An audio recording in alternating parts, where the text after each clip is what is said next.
राष्ट्रपति द्रौपदी मुर्मू ने आज न्यायमूर्ति धनंजय यशवंत चंद्रचूड़ को भारत के 50वें मुख्य न्यायाधीश के रूप में शपथ दिलाई।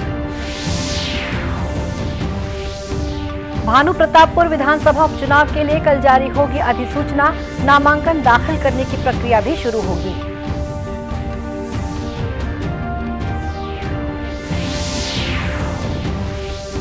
आदिवासी आरक्षण के मुद्दे को लेकर मुख्यमंत्री ने विधानसभा का विशेष सत्र बुलाने का प्रस्ताव विधानसभा अध्यक्ष को भेजा।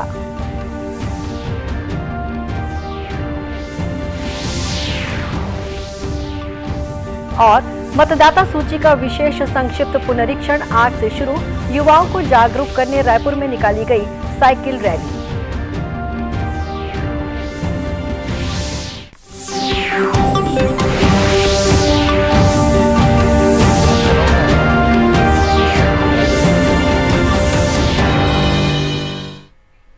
नमस्कार, आप देख रहे हैं दूरदर्शन समाचार। मैं हूं शुभ्रा भट्टाचार्य। अब समाचार विस्तार से।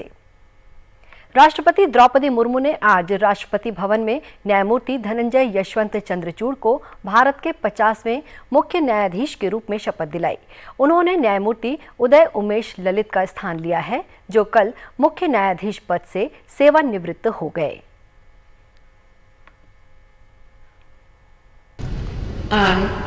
I, Dhananjay Yashwant Chandrachud, having been appointed Chief Justice of the Supreme Court of India, having been appointed as Chief Justice of the Supreme Court of India, do swear in the name of God that I will bear true faith and allegiance to the Constitution of India as by law established, that I will bear true faith and allegiance to the Constitution of India as by law established, that I will uphold the sovereignty and integrity of India, that I will uphold the sovereignty and integrity of India, that I will duly and faithfully and to the best of my ability, knowledge and judgment, that I will duly and faithfully and to the best of my ability, knowledge and judgment perform the duties of my office without fear and favor, affection or ill will, perform the duties of my office without fear or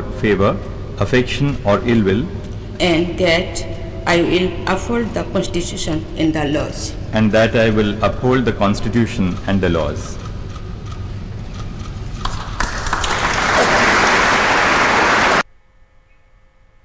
शपथ ग्रहण समारोह के बाद पत्रकारों से बातचीत में न्यायमूर्ति चंद्रचूड़ ने कहा कि आम नागरिकों की सेवा करना उनकी प्राथमिकता है। उन्होंने ये भी कहा कि वे रजिस्ट्री और न्यायिक प्रक्रियाओं में सुधार के लिए काम करेंगे। न्यायमूर्ति चंद्रचूड़ का कार्यकाल 2 वर्ष से अधिक का होगा। 1959 में जन्मे डी.वाई. चंद्रचूड़ 13 मई 2016 को उच्चतम न्यायालय के न्यायाधीश नियुक्त किए गए थे। इससे पहले वे इलाहाबाद उच्च न्यायालय में मुख्य न्यायाधीश रहे। उन्होंने दिल्ली विश्वविद्यालय से LLB की डिग्री प्राप्त की और फिर अमेरिका के हार्वर्ड लॉ स्कूल से जुडिशियल साइंसेज में डॉक्टरेट किया। कांकेर जिले में भानु प्रतापपुर विधानसभा उपचुनाव की अधिसूचना का प्रकाशन कल 10 नवंबर को किया जाएगा। इसी के साथ इस सीट के लिए नामांकन दाखिल करने की प्रक्रिया भी शुरू हो जाएगी। नामांकन दाखिल करने की अंतिम तारीख 17 नवंबर है। नामांकन पत्रों की जांच 18 नवंबर को की जाएगी तथा नाम वापसी की अंतिम तिथि 21 नवंबर है। इस उपचुनाव के लिए 5 दिसंबर को वोट डाले जाएंगे और मतगणना 8 दिसंबर को होगी। यह विधानसभा क्षेत्र अनुसूचित जनजाति वर्ग के लिए आरक्षित है, इसलिए यहां से चुनाव लड़ने वाले प्रत्याशियों के लिए जमानत राशि 5,000 रुपए निर्धारित की गई है। विधानसभा क्षेत्र भानु प्रतापपुर में मतगणना के लिए 256 मतदान केंद्र बनाए जाएंगे। विधानसभा क्षेत्र में नक्सल दृष्टिकोण से 10 अति संवेदनशील, 47 संवेदनशील, 24 राजनैतिक संवेदनशील तथा 175 सामान्य मतदान केंद्र हैं। भानु प्रतापपुर निर्वाचन क्षेत्र में वर्तमान स्थिति में मतदाताओं की संख्या 1,95,678 है। कांग्रेस विधायक मनोज सिंह मंडावी के निधन से रिक्त हुई भानु प्रतापपुर विधानसभा सीट के लिए चुनावी सरगर्मियां भी तेज हो गई हैं। मुख्यमंत्री भूपेश बघेल ने आदिवासी आरक्षण के मुद्दे को लेकर विधानसभा का विशेष सत्र आहूत करने का प्रस्ताव विधानसभा अध्यक्ष डॉक्टर चरणदास महंत को भेजा है। इसमें उन्होंने आगामी 1 और 2 दिसंबर को विधानसभा का विशेष सत्र बुलाए जाने का आग्रह किया है। इस संबंध में संसदीय कार्य मंत्री रविंद्र चौबे ने कहा कि छत्तीसगढ़ सरकार आदिवासियों को 32% आरक्षण देने के लिए प्रतिबद्ध है। मुझे लगता है कि भारतीय जनता पार्टी को गिल्टी है। उच्च न्यायालय में वो आरक्षण के पक्ष में सही दस्तावेज प्रस्तुत कर नहीं पाई है, इसलिए वो गिल्टी को दूर करने के लिए इस प्रकार से आडंबर कर रही है। 15 साल उनको जो करना था उन्होंने कर लिया, लोग समझते हैं इस बात को। आदरणीय मुख्यमंत्री भूपेश बघेल जी ने कहा है, हम किसी भी प्रकार उन वर्गों के आरक्षण में कमी नहीं होने देंगे, चाहे सरकार को इसके लिए जो भी करना पड़े। इस बीच मुख्यमंत्री ने आदिवासी समाज को भरोसा दिलाया है कि राज्य सरकार उन्हें 32% आरक्षण का लाभ दिलाने के लिए हर संभव प्रयास कर रही है। महाराष्ट्र, तमिलनाडु और कर्नाटक में आरक्षण की विधिक स्थिति का अध्ययन करने के लिए छत्तीसगढ़ शासन की ओर से वरिष्ठ अधिकारियों और सामाजिक कार्यकर्ताओं का एक दल जल्द ही इन राज्यों में जाएगा। पूर्व मुख्यमंत्री डॉक्टर रमन सिंह ने मुख्यमंत्री भूपेश बघेल द्वारा चिटफंड और नान मामले की जांच के लिए प्रवर्तन निदेशालय को लिखे पत्र के जवाब में कहा कि जब वे विपक्ष में थे तब भी उन्होंने बिना तथ्य के झूठे आरोप लगाए थे। ऐसा करके उन्होंने जनता को गुमराह करने की कोशिश की थी। आज रायपुर में पत्रकारों से चर्चा करते हुए डॉक्टर सिंह ने सवाल किया कि 4 वर्ष से पुलिस, शासन, प्रशासन सब उनके हाथ में है, इसके बाद भी क्या वे अपने आरोपों को सिद्ध करने के लिए सक्षम नहीं हैं। उन्होंने कहा कि कांग्रेस सरकार का दोहरा चरित्र जल्द ही उजागर होगा। मुख्यमंत्री जी ने 6 पेज का एक पत्र लिखा, उसमें उन्होंने 2015 में एसीबी की जांच का हवाला देते हुए प्रश्न चिन्ह लगाए हैं। मैं मुख्यमंत्री से ही प्रश्न करना चाहता हूं, 4 वर्ष पहले जब वो विपक्ष में तब भी बिना तथ्यों के आरोप लगाया करते थे। आज तो वो एक सार्वजनिक महत्वपूर्ण पद में मुख्यमंत्री के दायित्व में बैठे हैं। इस प्रकार झूठे आरोप लगाना उचित नहीं है। 4 वर्ष तक पुलिस प्रशासन आपके हाथ में है, सरकार आपके हाथ में है, पुलिस आपके हाथ में है। कोई आरोप आज तक सिद्ध हो पाया है? आपने आज तक कोई आरोप सिद्ध नहीं कर पाए, सिर्फ झूठे आरोप लगाते हैं। चिटफंड के मामले में भूपेश जी लंबी चौड़ी बात करते हैं। मेरे पुत्र सांसद अभिषेक, पूर्व सांसद के खिलाफ आधारहीन आरोप लगाए हैं।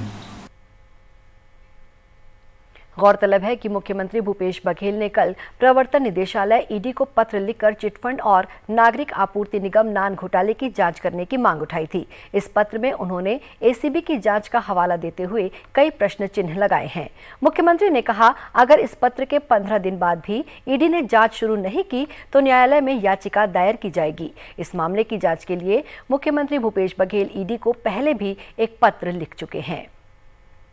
मतदाता सूची में नाम जुड़वाने के लिए युवा मतदाताओं को प्रेरित करने के उद्देश्य से मुख्य निर्वाचन पदाधिकारी कार्यालय द्वारा आज रायपुर में साइकिल रैली का आयोजन किया गया।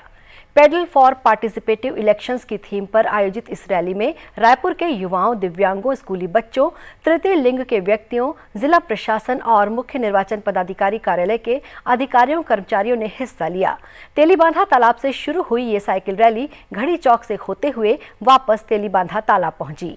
समाज सेवी पद्मश्री शमशाद बेगम और पर्वतारोही और छत्तीसगढ़ के PWD state icon Chitrasen Sahu ने हरी झंडी दिखाकर रैली को रवाना किया। मुख्य निर्वाचन पदाधिकारी रीना बाबा साहेब कंगाले और पूर्व अंतर्राष्ट्रीय क्रिकेटर राजेश चौहान ने भी रैली में हिस्सा लेकर लोगों का उत्साहवर्धन किया। 9 नवंबर से हमारे नए मतदाताओं को मतदाता सूची में जोड़ने का अभियान यानी कि संक्षिप्त पुनरीक्षण अभियान प्रारंभ होने जा रहा है और 9 नवंबर से 8 दिसंबर की अवधि में राज्य के सभी नवीन मतदाताओं, खासकर से जो 18 साल पूरा कर लेते हैं, ऐसे 5.5 लाख नए मतदाताओं को जोड़ने का अभियान चलेगा। युवाओं के बीच में जन जागरूकता फैलाने के लिए इसके अलावा भी जो हमारे दिव्यांगजन हैं, जो 80 साल से अधिक वृद्ध है, जो दूसरी जगह से छत्तीसगढ़ राज्य में प्रवेश किया है, जो निवासरत है, ऐसे सभी नवीन मतदाताओं को के बीच में अधिक से अधिक प्रचार प्रसार हो, इस बात का प्रसारण हो। नहीं, बहुत अच्छी मुहिम है और पहले जैसे होता था कि हमें सालों लग जाते थे, 18 होने के बाद आज हम 18 हुए तो इलेक्शन के टाइम में बात होती थी तो हम लोगों को वेट करना पड़ता था कि भाई आप अभी नहीं दे सकते, अभी आपका कार्ड नहीं बना है। ये मुहिम से ये हो गई है कि अगर आप इन्होंने 4 वो जो टाइम लिमिट रखी है तो आप विद इन अ मंथ, आप 18 होते विद इन अ मंथ आप इलेक्शन में, अगर कोई भी इलेक्शन है तो आप पार्टिसिपेट कर सकते हो और आपका राइट जो है उसका आपको बेनिफिट मिलता है। गौरतलब है कि 1 जनवरी वर्ष 2023 की स्थिति में मतदाता सूची के प्रारंभिक प्रकाशन के साथ ही मतदाता सूची का विशेष संक्षिप्त पुनरीक्षण का काम आज से शुरू हो गया है। मतदाता सूची में नाम जुड़वाने के लिए युवा वर्ग आगामी 8 दिसंबर तक आवेदन कर सकते हैं। केंद्र सरकार की महत्वाकांक्षी योजना भारतमाला परियोजना के तहत राजनांदगांव जिले से होते हुए रायपुर से हैदराबाद तक एक्सप्रेसवे का निर्माण किया जाएगा। इस संबंध में अधिसूचना जारी हो चुकी है। इसके बाद प्रशासन ने राजनांदगांव जिले के लगभग 51 गांवों में जमीन की खरीदी बिक्री पर रोक लगा दी है। इस संबंध में राजनांदगांव के एसडीएम अरुण वर्मा ने कहा कि एक्सप्रेसवे के मार्ग में छुरिया, डोंगरगांव और राजनांदगांव के क्षेत्र आ रहे हैं।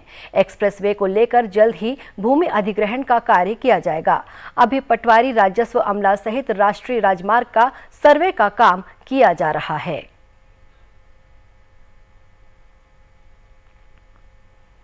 हमारे यहाँ राजनांदगांव जिलों में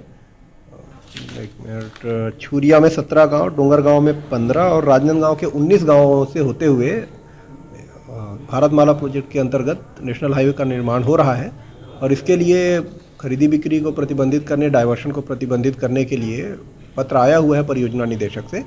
इसमें कलेक्टर सर द्वारा संभवतः शीघ्र कार्रवाई की जाएगी। तो इसमें यही बताना चाहेंगे कि अभी तो प्रक्रिया प्रारंभिक चरण में है और इसमें हमारी टीम, पटवारी, रेवेन्यू की पूरी टीम और नेशनल हाईवे की टीम जाके स्थल का निरीक्षण करेगी। निरीक्षण करने के बाद जिन किसानों की भूमि आती है उन किसानों को विधिवत हम दावा आपत्ति आमंत्रित करते हुए इश्तिहार प्रकाशित कर मुआवजा प्रदान करेंगे, तो मुआवजे की राशि प्रदान की जाएगी। इसमें 4 गुना मुआवजा देने का वर्तमान में प्रावधान है। गौरतलब है कि इस एक्सप्रेसवे में राजनांदगांव जिले के अंतर्गत छुरिया ब्लॉक के 17 गांव, डोंगरगांव ब्लॉक के 15 और राजनांदगांव ब्लॉक के 19 गांव शामिल हैं।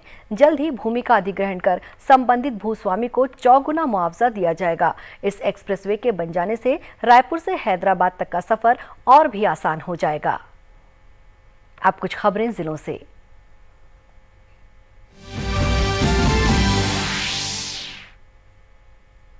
राज्यपाल अनुसुईया उइके कल रायपुर में खालसा स्कूल में आयोजित सिख पंथ के संस्थापक गुरु नानक देव जी के जन्मोत्सव कार्यक्रम प्रकाश पर्व में शामिल हुई। इस अवसर पर राज्यपाल ने कहा कि गुरु नानक देव जी ने धर्म और जाति के भेद को मिटाकर मानव कल्याण के लिए अपना जीवन समर्पित किया।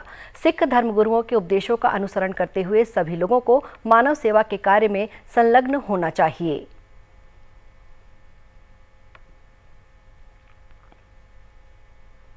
सुकमा में कल से national tribal scout guide ranger rover carnival शुरू हो गया है। कार्निवल का उद्घाटन मंत्री कवासी लखमा ने किया। इस कार्यक्रम में 12 राज्यों के अलावा छत्तीसगढ़ के विभिन्न जिलों के स्काउट्स, गाइड्स एवं रोवर रेंजर्स भाग ले रहे हैं। 5 दिवसीय इस कार्निवल के पहले दिन लोकगीत संगीत गायन की स्पर्धा आयोजित की गई।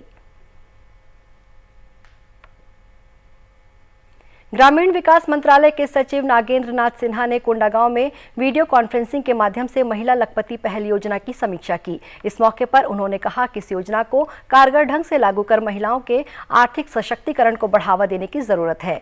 अपर मुख्य सचिव सुब्रत साहू ने भी वीडियो कॉन्फ्रेंसिंग से जुड़कर छत्तीसगढ़ में इस योजना के क्रियान्वयन की जानकारी दी। गौरतलब है कि इस योजना में कोंडागांव जिले को शामिल किया गया है।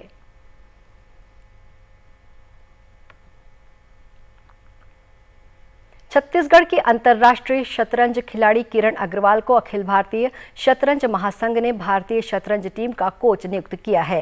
वे आगामी 13 से 23 नवंबर तक श्रीलंका में आयोजित कॉमनवेल्थ चेस चैंपियनशिप में शामिल होने वाली भारतीय टीम में बतौर कोच शामिल होंगी। किरण अग्रवाल प्रदेश की एकमात्र महिला शतरंज खिलाड़ी हैं जिन्हें विमेन फीडे मास्टर का टाइटल विश्व शतरंज महासंघ द्वारा दिया गया है।